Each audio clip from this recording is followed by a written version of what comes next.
सुबह का वक्त था। शहर के पोश एरिया में एक बड़ा सा बंगलो था जिसका नाम था वर्मास विला। यहाँ रहते थे एसडीएम आरव वर्मा, उनकी पत्नी नेहा और उनकी माँ सुनीता देवी। आरव की ज़िंदगी एक सफल ऑफिसर की तरह चल रही थी, लेकिन घर के अंदर कुछ ऐसा था जो बाहर की चमक धमक से बिल्कुल अलग था।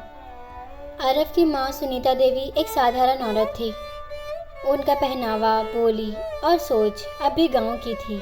उन्होंने अपनी ज़िंदगी की सारी खुशियां अपने बेटे पर कुर्बान कर दी थी। जब आरव छोटा था तब उसके पिता की मौत हो गई थी।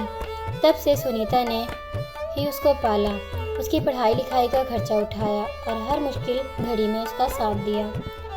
आज आरव एक बड़ा ऑफिसर बन चुका था। उसका रुतबा, उसकी इज्जत, सब कुछ शहर में मशहूर था।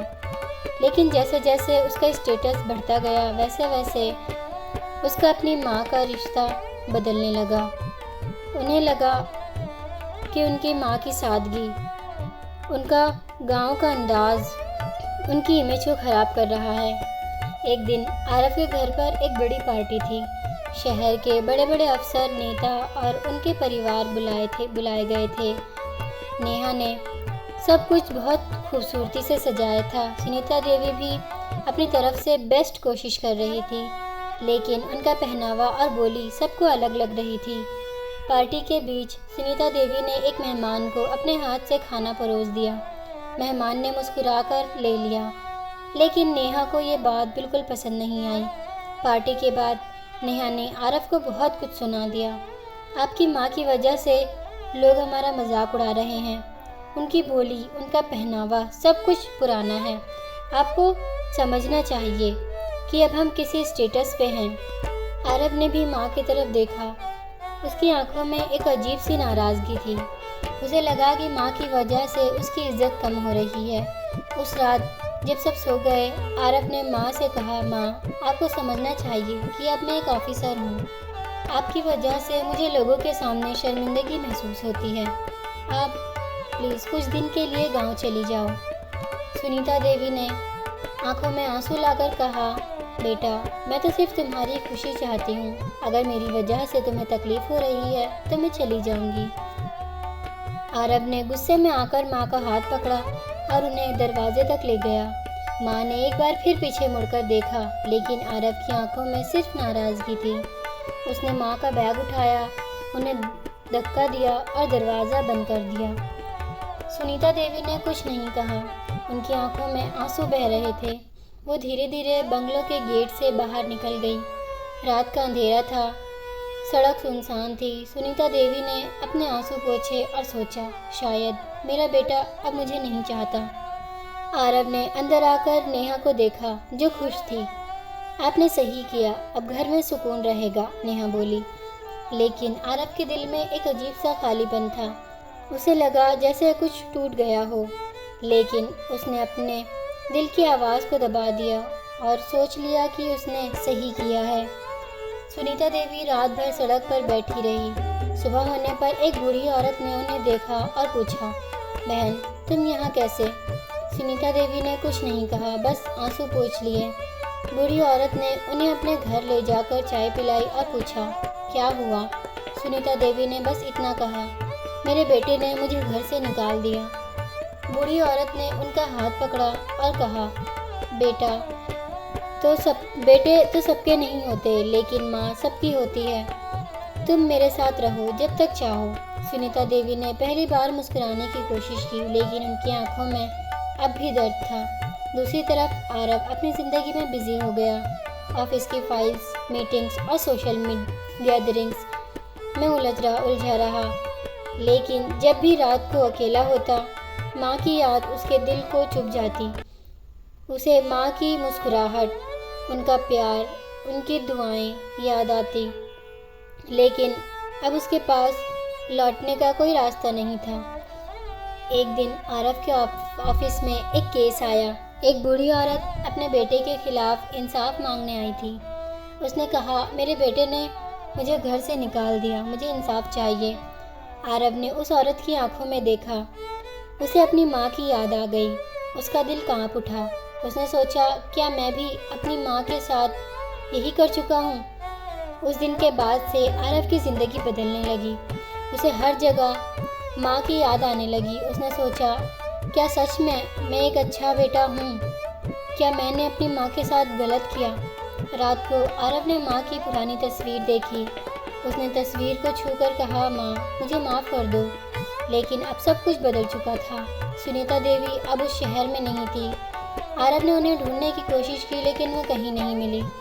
यही था आरव की ज़िंदगी का पहला मोड़, जहाँ उसने अपनी माँ को देखा, धक्के देकर भगा दिया।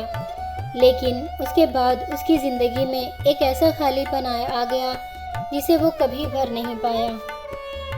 आरव की ज़िंदगी अब पहले जैसी नहीं रही। ऑफिस में फाइल्स का ढेर, मीटिंग्स की भीड़ और घर में नेहा की खामोशी। सब कुछ ठीक था लेकिन अंदर ही अंदर कुछ चुभता रहता था। माँ की याद उसके दिल में एक दर्द की तरह बस गई थी। हर रात जब वो अपने कमरे में अकेला होता, माँ की मुस्कुराहट, उनकी बातें, उनका प्यार उसके जहन में गूंज उठता। एक दिन आरव अपने ऑफिस की बालकनी में खड़ा था। शहर की रोशनियाँ चमक रही थी लेकिन उसके लिए सब कुछ अंधेरा था। उसने अपने फ़ोन में माँ की एक पुरानी रिकॉर्डिंग सुनी। वो उसे बचपन में लोरी सुना रही थी।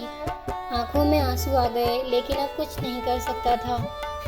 नेहा भी बदल गई थी। पहले वो आरव के साथ हर बात शेयर करती थी, अब उसकी बातों में सिर्फ शिकायतें थी।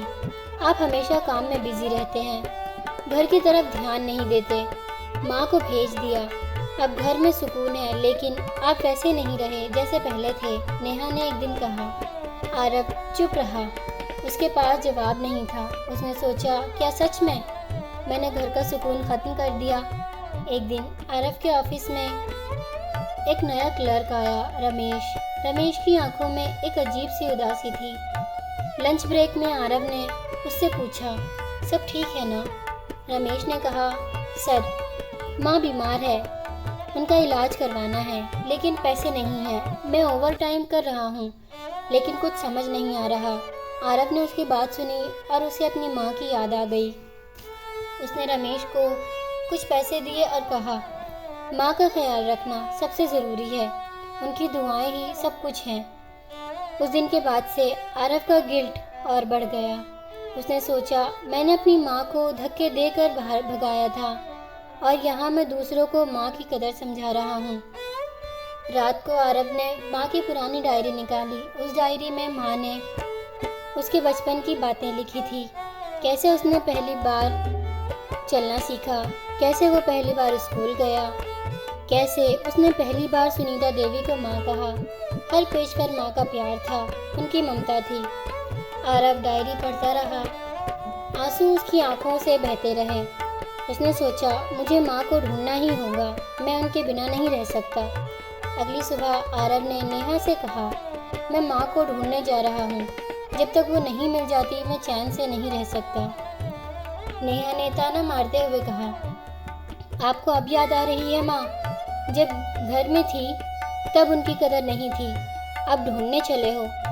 आरव ने कुछ नहीं कहा। वो घर से निकल पड़ा। उसने सबसे पहले उन जगहों पर पूछा जहाँ माँ जाया करती थी, मंदिर, बाजार, पुराने दोस्त, लेकिन कोई भी उनका पता नहीं दे पाया।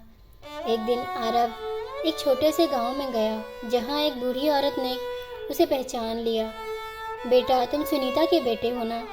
वो कुछ दिन मेरे यहाँ रही थी लेकिन फिर चली गई। बहुत दुख था उनकी आंखों में, लेकिन किसी से कुछ नहीं कहा। आरव ने पूछा, क्या आपको पता है वो कहाँ गई? बूढ़ी औरत ने सिर हिला दिया, नहीं बेटा, लेकिन उन्होंने कहा था कि जब तक बेटा याद नहीं करेगा तब तक वो वापस नहीं जाएंगी। आरव का दिल भर आया। उसने सोचा, माँ ने मुझे सब कुछ दिया और मैंने उन्हें सिर्फ दुख दिया। वो हर जगह माँ को ढूंढता रहा, रेलवे स्टेशन, बस स्टैंड, आश्रम, मंदिर, हर जगह उसने माँ की तस्वीर दिखाई, लेकिन कोई भी उनका पता नहीं दे पाया। एक दिन आरव एक आश्रम में गया। वहाँ एक महंत जी ने उसे देखा और कहा, बेटा, तुम्हें अपनी माँ की कदर अब समझ आई है। माँ का प्यार ही सब कुछ है। जब तक माँ का आशीर्वाद नहीं होता, जिंदगी में सुकून नहीं मिलता। आरव ने महन जी के पैर छुए और कहा, मुझे मेरी माँ चाहिए, मैं उनके बिना अधूरा हूँ। महन जी ने कहा, बेटा, माँ का प्यार कभी खत्म नहीं होता, वो कहीं भी हो तुम्हें ज़रूर मिलेंगी, बस अपने दिल से उन्हें याद करो। आरव ने आश्रम में कुछ दिन बिताए, हर दिन माँ के लिए प्रार्थना की। उसने अपने दिल से माँ को याद किया, उनकी ममता को महसूस किया। एक रात जब वो आश्रम के छत पर था, उसने आसमान की तरफ देखा और कहा, माँ, मुझे माफ़ कर दो, मैं तुम्हारे बिना कुछ भी नहीं हूँ। उस रात उसे सपने में माँ दिखाई दी। माँ ने उसके सर पर हाथ रखा और कहा, बेटा, मैं हमेशा तुम्हारे साथ हूँ, बस अपने दिल को साफ रखना। आरव की आँख खुल गई। उसने सोचा, माँ सच में कहीं भी हो सकती है, लेकिन उनका प्यार मेरे साथ है। अगली सुबह आरव ने नया हौसला पाया। उसने सोचा, मैं माँ को ढूंढ कर ही रहूँगा, चाहे जितना भी वक्त लग जाए। दूसरी तरफ सुनीता देवी एक छोटे से गांव में एक आश्रम में रह रही थी। वहाँ वो छोटे बच्चों को पढ़ाती थी, उनके लिए खाना बनाती थी और सबको माँ का प्यार देती थी। उन्होंने अपने दुख को अपनी ताकत बना लिया था, लेकिन उनका दिल हर दिन अपने बेटे के लिए तड़पता था। वो अपने बेटे के लिए हर दिन प्रार्थना करती थी। आरव की तलाश जारी थी। उसने हर शहर, हर गांव, हर आश्रम में माँ को ढूंढना शुरू किया। हर जगह उसने माँ की तस्वीर दिखाई, उनका नाम पूछा, लेकिन अभी तक कोई निशान नहीं मिला। एक दिन आरव एक मंदिर गया। वहाँ उसने देखा एक बूढ़ी औरत बच्चों को कहानी सुना रही थी। उसकी आवाज़ कुछ जानी पहचानी सी थी। आरव ने ध्यान से देखा, वो उसकी माँ थी। उसका दिल ज़ोर ज़ोर से धड़कने लगा। वो आगे बढ़ा, लेकिन उसके कदम रुक गए। उसने सोचा, क्या मैं उनके सामने जा सकता हूँ? क्या उन्हें मुझसे मिलना चाहिए? माँ ने उसकी तरफ देखा। उनकी आंखों में पहचान की चमक थी, लेकिन उन्होंने कुछ नहीं कहा। आरव ने आंखों में आंसू लाकर कहा, माँ, मुझे माफ़ कर दो, मैं गलत था, आपके बिना मैं कुछ भी नहीं हूँ। सुनीता देवी ने अपने बेटे को गले लगा लिया। उनकी आंखों में आंसू थे, लेकिन उनका दिल खुशी से भर गया था। बेटा, मैं कभी नाराज़ नहीं होती, बस अपने दिल को साफ रखना, माँ ने कहा। आरव ने माँ के पैर छुए, उन्हें अपने साथ घर ले गया। उसने सबके सामने माँ की इज्जत की, उनका प्यार पाया और ज़िंदगी फिर से सुकून से भर गई। आरव माँ को लेकर घर लौट आया। घर की दहलीज पर कदम रखते ही सुनीता देवी की आंखों में आंसू आ गए। उन्होंने सोचा था कि शायद उनका बेटा उन्हें कभी याद नहीं करेगा, लेकिन आज वो अपने ही घर की दहलीज पर खड़ी थी, अपने बेटे के साथ। नेहा ने जब सुनीता देवी को देखा तो पहले तो उसके चेहरे पर नाराज़गी थी, लेकिन आरव की आंखों में पिघला हुआ प्यार देखकर उसका गुस्सा भी धीरे धीरे ठंडा पड़ गया। आरव ने नेहा के सामने खुद को झुकाते हुए कहा, मैंने गलती की थी माँ को घर से निकालकर। मैंने अपनी ज़िंदगी का सबसे बड़ा पाप किया। आज मैं अपनी माँ से माफ़ी मांगता हूँ और तुमसे भी। नेहा ने चुपचाप माँ के पैर छुए और कहा, माँ, मुझे भी माफ़ कर दीजिए, मैंने भी आपको समझने की कोशिश नहीं की। सुनीता देवी ने दोनों को गले लगा लिया और उन्होंने कहा, बेटा, माँ का दिल समुंदर की तरह होता है, उसमें जितना भी दुख डाल दो वो सब कुछ अपने अंदर समेट लेती है, लेकिन माँ का प्यार कभी कम नहीं होता। उस दिन के बाद घर का माहौल बदल गया। आरव ने माँ की इज्जत सबके सामने की, उनके साथ वक्त बिताना शुरू किया। नेहा भी सुनीता देवी के साथ घर के काम में हाथ बटाने लगी। घर में फिर से खुशियाँ लौट आई। आरव ने अपने ऑफिस में भी एक नई सोच के साथ काम करना शुरू किया। अब वो सिर्फ एक ऑफिसर नहीं, बल्कि एक अच्छा इंसान भी बन गया था। उसने हर किसी को समझने की कोशिश की, उनकी फीलिंग्स की कदर की। एक दिन आरव माँ के पास बैठकर बोला, माँ, आपने मुझे सब कुछ दिया, मैं आपका कर्ज कभी नहीं चुका सकता। सुनीता देवी ने मुस्कुराते हुए कहा, बेटा, माँ का प्यार कर्ज नहीं होता, वो तो बस बेइंतहा होता है। घर की दहलीज पर आज फिर से दिया जल रहा था। सुनीता देवी की ममता, आरव का पछतावा और नेहा की माफ़ी, सब कुछ एक नई सुबह की शुरुआत थी। आरव ने अपनी ज़िंदगी से सीख ली थी, स्टेटस और पैसा सब कुछ है, लेकिन माँ का प्यार सबसे बड़ा है। माँ का आशीर्वाद के बिना ज़िंदगी अधूरी है। रात को सब सो रहे थे। सुनीता देवी ने आरव के सिर पर हाथ रखा और धीरे से कहा, मेरा बेटा अब फिर से मेरा हो गया।